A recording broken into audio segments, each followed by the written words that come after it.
Okay, so what we've seen so far is if we're solving a non-homogeneous linear second-order differential equation, then what we can do is ignore the forcing function and first find the general homogeneous solution. Then we take into account the forcing function and we figure out what a particular solution to the non-homogeneous part is. And then if we add the two previous results, when we plug them into the differential equation, we're going to get the sum of 0 and the forcing function. So we can extend that to more general situations, which we'll see in question 3. So now let's say that I've got a differential equation, a y double prime plus by prime plus c y equals f1, and we're going to let y sub 1 be a particular solution to this differential equation. And if we have the same coefficients a, b, and c, but we change the forcing function, we're going to let y2 denote the particular solution when the forcing function is f2. And now what I want to show is that if I take the sum of those two particular solutions is going to be a solution to a differential equation where we have the sum of their two forcing functions. So let's see why that's true, and then we'll see how we can apply that to solve some differential equations. So first of all, we would take y of p, which is the sum of y1 and y2, and take the derivative, and that would give us the sum of the derivatives of y1 and y2. Ditto for the second derivative, and then we can plug both the second derivative of yp along with yp itself. And so now when we plug these all in, we would get a yp double prime, by pre prime plus cyp. And so here we would get a, here's yp double prime plus b, here's yp prime plus c times yp. And then we can group our y1s and y2s together. So for example, grouping all of the y1s together, we can pull off this little piece over here. We can pull off that one, and that would give us all of this. And then we can do the same with the y sub 2's. We would group those together. And then what we can see is, well, we assume that y1 was a solution when the forcing function was f of 1.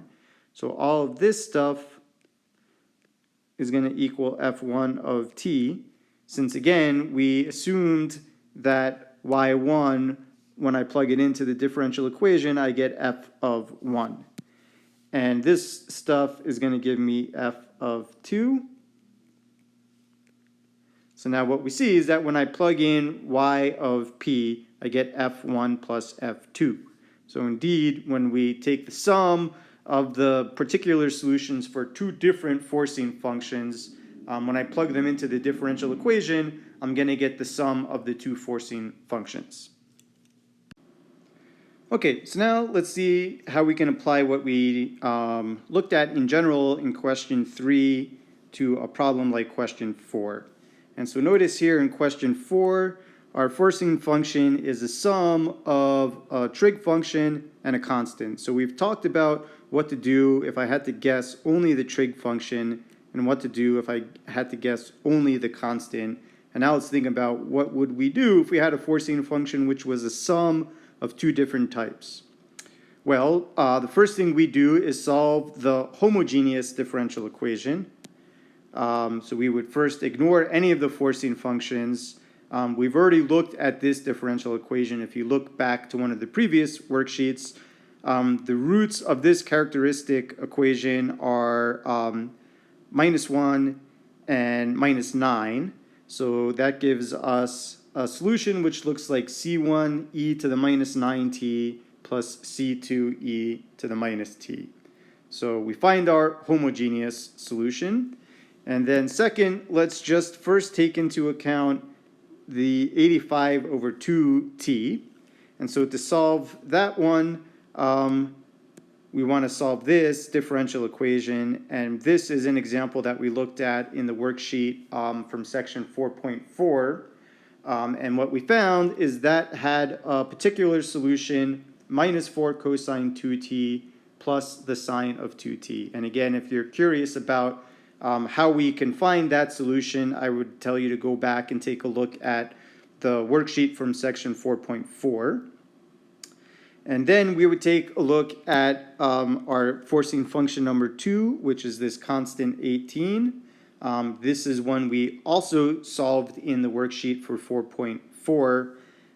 And so when we try and solve this differential equation, we would guess a constant, and we can quickly verify that if I picked the constant of 2 and plugged it in to the blue differential equation, that would check as a solution. And so then altogether, our general solution is going to equal the homogeneous solution plus the particular solution for the forcing function 85 sine of 2t plus the particular solution when we have a forcing function of 18. So the homogeneous solution was here in black. Then we found the particular solution for the trig piece. And then finally, we would just tack on the solution for the constant function. And so now what we've seen is that we can just isolate each of the different types of forcing functions separately, solve each of those, and then just remember to sum together all of the solutions, homogeneous and each particular solution. So here would be our general solution for this differential equation.